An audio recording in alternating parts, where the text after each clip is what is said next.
¿Y le has sentido todo?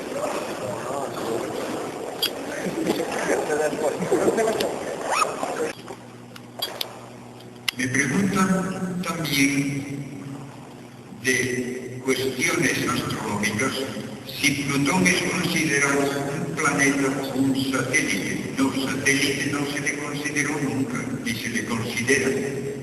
Lo que se dice es que como se están encontrando otros cuerpos aproximadamente del tamaño de Plutón, pero más lejos del Sol, para no complicar la vida y no saber contestar a la pregunta de cuántos planetas hay, se dice, llamemos planetas a los de siempre.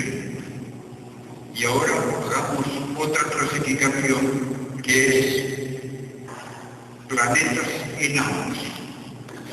Y ahí está Plutón como el primero. Pero ya se han encontrado otros tres, por lo menos, que son comparables en tamaño. Y por lo tanto, no vamos a estar cambiando el número de planetas cada día, según se encuentran otros.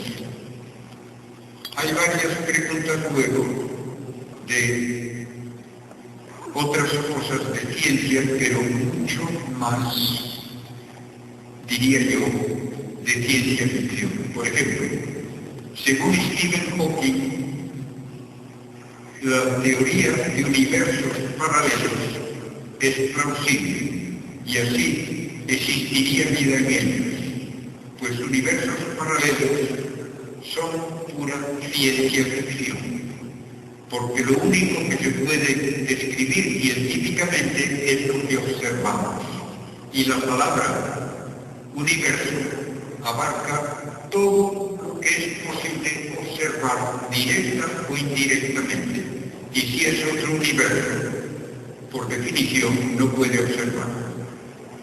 La gravedad terrestre ha tenido alguna variación, ya que la vida animal y terrestre la han tenido en el tiempo. La gravedad terrestre realmente no ha tenido variación en toda la historia del planeta, porque se debe a la cantidad de masa que tiene y luego al tamaño de la Tierra. Y todo eso no ha cambiado desde el principio. Es verdad que la Tierra se puede mover de su órbita, ¿y qué ocurriría si fuese así? Pues mire, la Tierra se mueve un poquito en el sentido de que la órbita unas veces es casi un círculo perfecto, otras veces un poco elíptica, pero eso es todo. Pero la Tierra no va a cambiar de una forma notable su distancia al Sol y el tiempo que tarda en dar una vuelta. Si cambiase, claro, cambiaría el clima de la Tierra, pero eso no creo que nadie lo considere posible.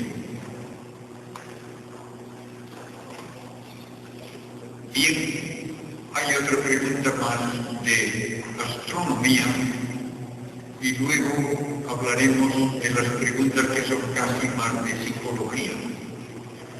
De astronomía, es verdad que Júpiter es nuestro protector frente a los asteroides y por ello era para los griegos su dios. Es verdad que Júpiter nos protege probablemente de la caída de muchos cuerpos pequeños, pero eso no lo sabían los griegos y por lo tanto no era eso una razón para que le considerasen su dios.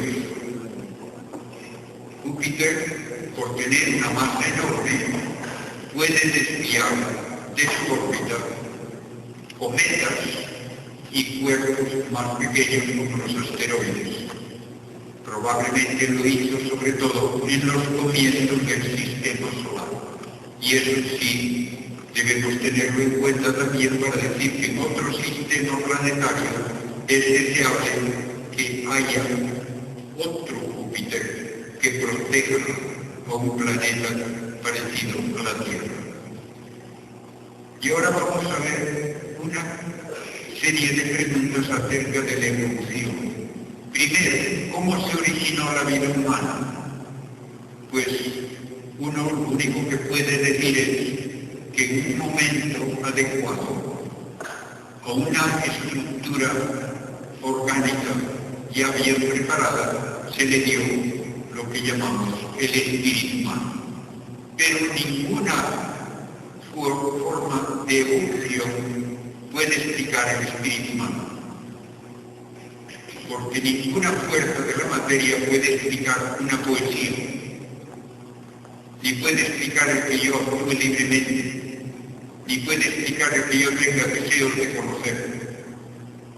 Para todo eso hay que buscar una causa distinta de la materia, y eso es lo que llamamos el espíritu humano.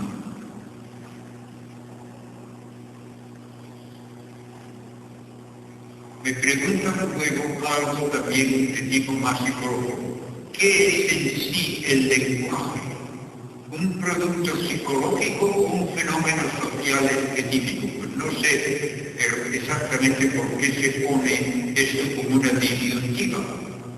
El lenguaje lo tiene que producir cada uno por tener algo que decir, pero la sociedad naturalmente se basa en la comunicación mutua y eso exige un tipo de lenguaje, de modo que es al mismo tiempo un fenómeno psicológico de cada individuo y tiene consecuencias para la sociedad naturalmente.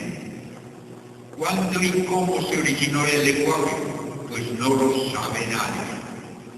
Yo he leído un artículo que me llamó mucho la atención por poner el carro delante del caballo, como suele decirse, que en una revista científica decía: el hombre desarrolló la capacidad de hablar por su aparato fonético, por su laringe.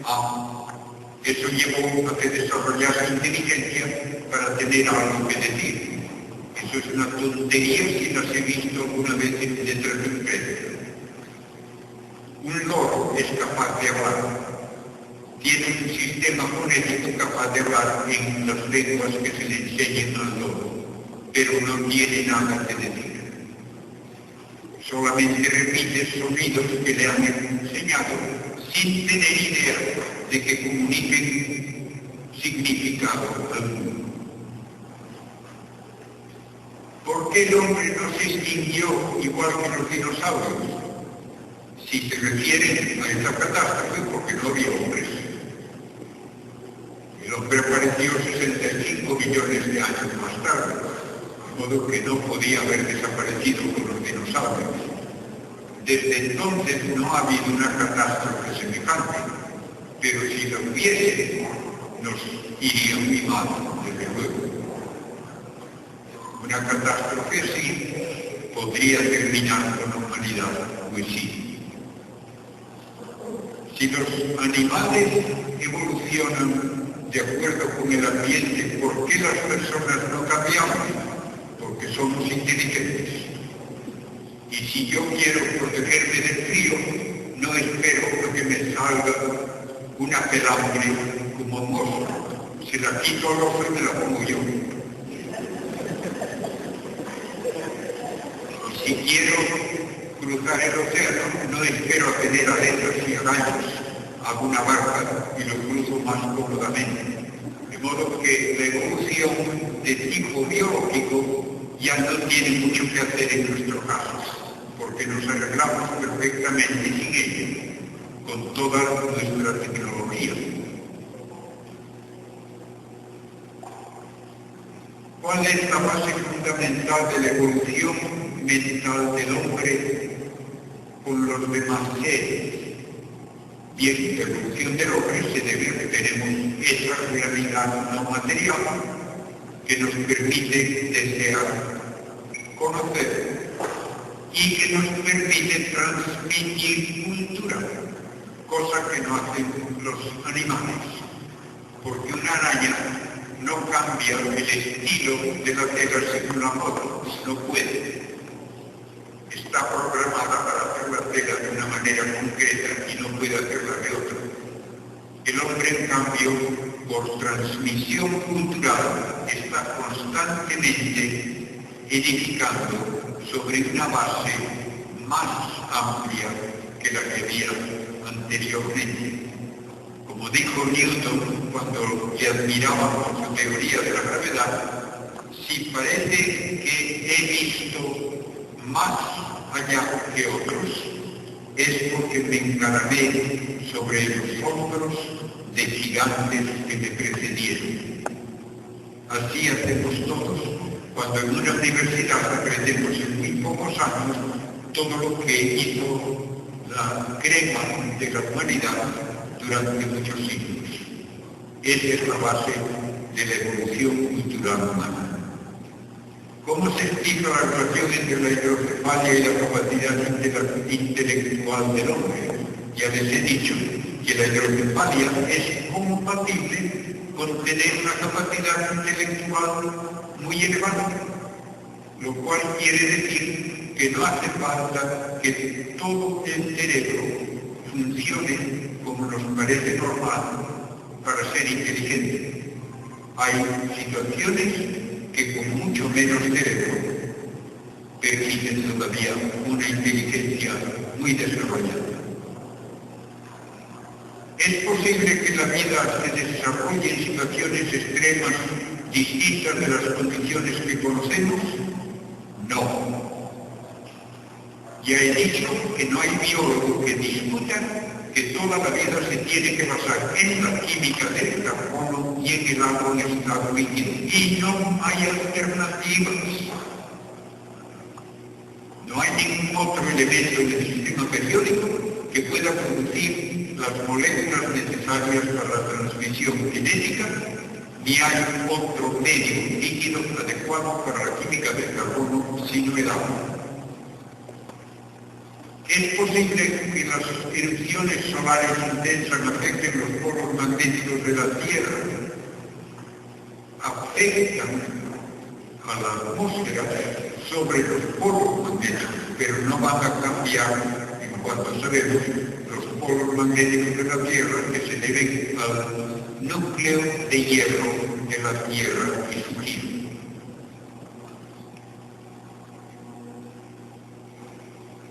Aquí hay una palabra que no entiendo.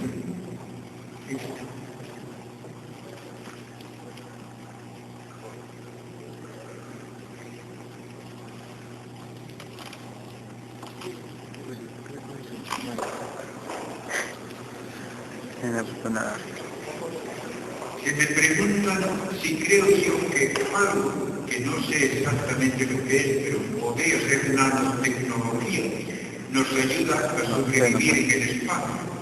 Por ahora que yo sepa, no. En el espacio solo se sobrevive dentro de una cápsula con aire y con todo lo demás adecuado. Y si ha de ser por mucho tiempo, con algo que nos proteja de la radiación cósmica y que nos proteja también de la falta de gravedad.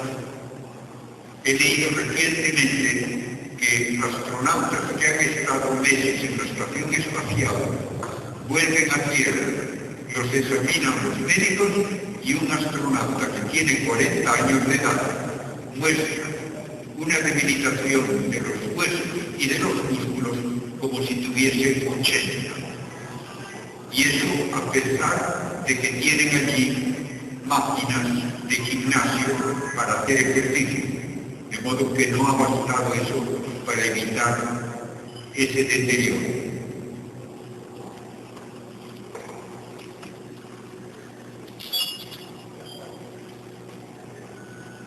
Se me dice aquí una cosa que toca naturalmente el doble filo de la inteligencia y de la libertad humana. Que el hombre tiene un espíritu que es maravilloso porque puede conocer, puede buscar verdad, belleza y bien, sí, pero también puede usarlo mal y buscar maneras de hacer daño con él también. ¿Y qué le vamos a decir a uno? Sino que la libertad es lo que nos hace responsables de utilizar bien o mal esas capacidades que tenemos. ¿Qué originó la